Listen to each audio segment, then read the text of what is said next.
vaccine or no vaccine, if you're going to get the disease, you will get it. Vaccine or no vaccine, if you're going to pass away, you're going to pass away.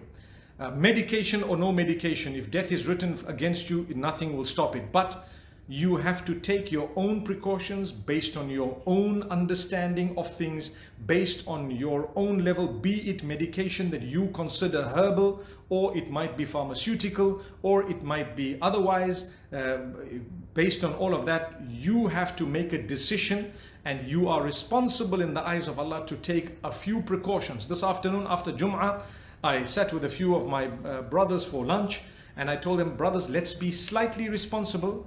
We will actually either, shake, we verbally say assalamu alaikum wa alaikum assalam, but you can touch the hand, or you can have the arm, whatever else. For now, I'm not going to shake the hand. And they were good, but I'm thinking in the back of my mind that there are Muslims who say, no, it's haram, you have to shake hands and you have to hug, and that's a sunnah, and you must, eating that which is prohibited in order to save your life can become permissible under certain circumstances. So to abstain from something that is not farad, but it's a sunnah, at a certain time when there is a proof and evidence that shows that it could be a means of spreading this virus.